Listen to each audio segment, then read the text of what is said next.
አሰላሙ አለይኩም ወረህመቱላሂ ወበረከቱ። ውድ የቻናል ቤተሰቦች እንዴት ናችሁልኝ? ሰላም ናችሁ? እኔ ጋ ሁሉ ሰላም ነው አልሐምዱሊላህ። ሀባይብ እንዴት ናችሁልኝ? ኢንሻአላህ እንግዲህ ለቻናል አዲስ ከሆናችሁ ቻናሉን ሰብስክራይብ በማድረግ ቤተሰብ ሁኑ።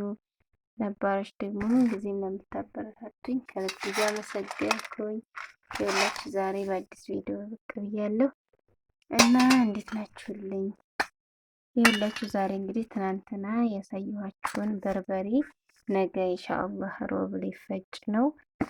እስኪ ምን ምን ጨምሬ ነው ማስፈጨው የሚለውን በዛውም ደግሞ ለእናንተ ማስተላልፈው መልዕክት ስላለኝ ነው። ኢንሻአላህ ሁሉንም ተከታተሉ እላችኋለሁኝ። ይህ ጨው ነው እና ሀባይብ ይሄ እንግዲህ ደረቅ ቅመም ይባላል። ማለት ያው እርጥቦቹን እነ ዝንጅብል፣ ነጭ ሽንኩርት ምናምን ያው ሁሉም በአንድ ላይ ተደልዘዋል። ጭናዳም ምናምን ማለት ነው። ይህ ደግሞ የቀረው ደረቅ ቅመም ለ10 ኪሎ ብዬ ያዘጋጀሁት ነው። በነገራችን ላይ ሁሉ ነገር እንዲሰጡት ነው። በጣም ግን እንትን ቅመም ሲበዛ በርበሬው ይነጣል። በጣም ከበዛ ደግሞ ሊጠቁርም ይችላል። ሽሮም በርበሬም ዞሮ ዞሮ ለሁሉም መጠን አለው፣ እንደ ፍላጎት ነው። ግን አሁን ላይ ሀባይብ በጣም ነው የተወደደው ከምላችሁ በላይ ነው የተወደደው። እንትን ይሄ ምንድን ነው የሚባለው ቅመም ማለት ነው። የቅመም አይነት በሙሉ በጣም ተወዷል ከልክ በላይ። አሁን ለምሳሌ ይሄ ጥምዝ ነው። ጥምዝ የሀገር ውስጥ እና የውጭ ተብሎ ይከፋፈላል። ሁለት ዋጋውም ይለያያል። ይሄ አሁን የውጭ ተብሎ ይቺ 100 ብር ናት። ይቺ ማለት ነው እንግዲህ ይቺ 100 ብር ናት። ከዛ ይቺ ደግሞ ቀይ ሽንኩርት 150 ብር። ኮረሪማ ይቱ ትታያችኋለች። ይቺ የምትታየችው 100 ብር 3 6 7 8 ነው ምናምን ሀባ ናት። ይኸው እነዚህ የምታዋቸው ኮረሪማዎቹ የ100 ብር። ሌላውን ያው በፊት ስለተገዛ ነው። እና ሀባይብ እንግዲህ ጨው እንኳን 50 ብር ነው። ጨው 50 ብር ነው።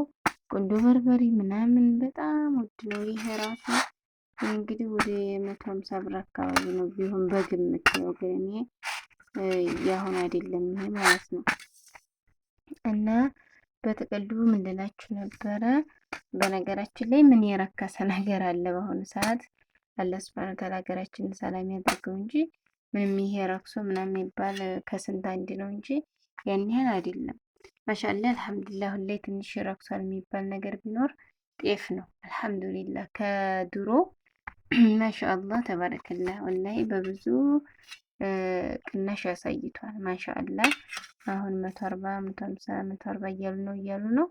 እንኳን አልገዛም ደግሞ ጤፉ ይለያል አልኳችሁ። ማሻአላህ የዘንድሮ ማሻአላህ ተባረከላህ። በዚሁ አጋጣሚ ግን ዘንድሮ ማሻአላህ አዝመራ አለ፣ እህልም ጤፍም ማሻአላህ ተባረከላህ በጣም ቆንጆ ነው። ከቆንጅና አልፎ ደግሞ ውጤትም አለው። አልሐምዱሊላህ እላችኋለሁ። በትንሽ ጉሮሮ እንትን እያለኝ ነው፣ ይቅርታ ጠይቃለሁ። እንግዲህ ዛሬ ይህን ቅመም ለእናንተ ለማሳየት የመጣሁበት አጋጣሚ መሰላችሁ?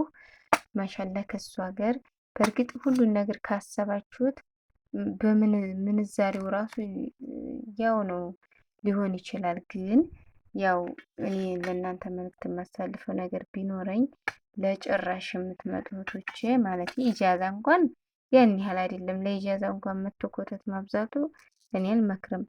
ግን እንዲሁ በቃኝ እንግዲህ ሂጅ ወደ ሀገሬ ልኖር የምትሉ እህቶች ያላችሁና ስትመጡ እንደኔ ሀሳብ ነው እንግዲህ እናንተን ደግሞ አላውቅም። ግን እንደኔ ሀሳብ ቅመማ ቅመም እንደዚህ ከፈለጋችሁ ሀባውን እንደዚህ ገዝታችሁ እዛው ፍጭት አድርጋችሁ ያለዛ ደግሞ ኡልባዎቹ እነዚህ መከለሻ ቅመም ተፈጭተው የሚታሸጉት እነሱ ብትገዟቸው በጣም አሪፍ ነው። ለምን ካልኳችሁ እዚህ ስመጡ ማሻአላ ተባረከላ ለወጥ መከለሻ አሁን እኛ ሀገር ቢያንስ በሁሉም ቦታ ላይ አይደለም። እኔ ግን ባለሁበት አሁን መርሳ ነው ያለሁት።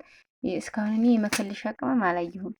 የደረቅ እንደዚህ ሀባውን ነው እንጂ ከቤት ማዘጋጀት መፍጨት ይቻላል፣ አይጠፋም። ግን ውድ ነው። እንደገና ደግሞ ውድነቱን ብቻ ሳይሆን ፈጭቼ ምናምን በአይነት ቅመም ለማዘጋጀት ምናምን ያኔ እንትን ይላችኋል።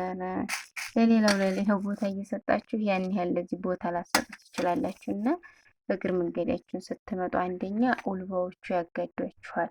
አሁን ሀባውን እንደዚህ ገዝታችሁ መጥታችሁ ከዚሁ ብፈጩ እንደገና ኡለብ ያስፈልጋል ለቅመማ ቅመም ማስቀመጫ፣ እነዚያን ትገዛላችሁ። ግን ከሱ እንደዚህ የተዘጋጀውን ከገዛችኋቸው ከነ ኡልባቸው ናቸው። ማሻአላ እኔ እንግዲህ ጥራቱን እናንተ ናችሁ የምታውቁት፣ አላውቅም። ብቻ ግን አሪፍ ነው።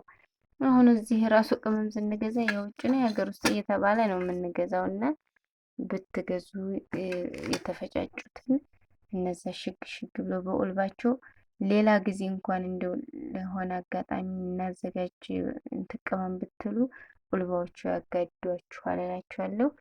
ቅመም ይዛችሁ ብትመጡ አሪፍ ነው። ያው ለጭራሽ እንደዚህ ለመኖር ስመጡ ኢንሻአላህ ቢኢዝኒላህ ሰው ሀገር አይሆንም መቼም። ሰው በሀገሩ መኖርን የሚያክል የለም። ማንኛውም ሰው በሀገር ነው የሚያምርበት እላችኋለሁ። ሀዘንም ሳቅም ምንም ደስታም በቃ ሀገር ስትሆኑ ደስ ይላል። ያኔ እንግዲህ ኢንሻአላህ ዋናው ነገር ስደት የመጀመሪያው ነገር ዋናው ግርግዳ ላይ ቤት ነው። ከዛ በኋላ ደግሞ እርግጥ ግርግዳውን አይበላም ብቻውን ቢሆንም ትንሽ የተወሰነ ከያዛችሁ ያው ሺህ ዓመት አይኖርም እላችኋለሁ። ያው ዱንያ ከመጥፋቱ አይዘልም። ወደ ላይ ማቀናችሁት ወደ ታይ ያው እንለፋል እስካለን ድረስ ነው እንጂ ያው ሁሉም ትቶት መሄድ አይቀርም ልላችሁ ነው።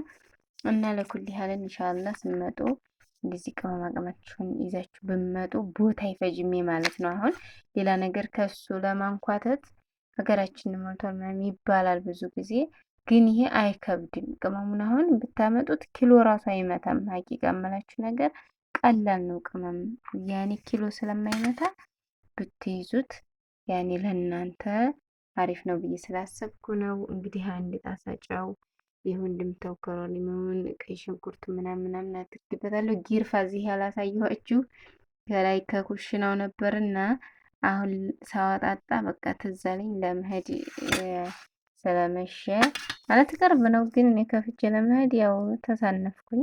በቃ ይሄን ካሳየ ይበቃል ብዬ ጊርፋ አልተካተተም እንጂ ጊርፋ የሚገባበታል። እዚህ ጋር ቅቤ ምናምን ያላሳየኋችሁ በእርጥቡ ይዤበታለሁ። እዚህ ጋር ቅቤ ጨምሬበታለሁ።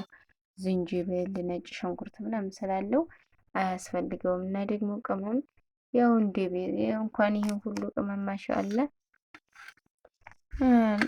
ዝሮ ይበቃል። እንዴ እንትን ይሄን ሁሉ እንደ ብዬ ነው የምገዛው ምናምን የኢትዮጵያ እንትን ኮተት ነው እንዴ። ሁሉም ይለመዳል። አብሽሩ ሲኖር የማይለመድ ነገር የለም።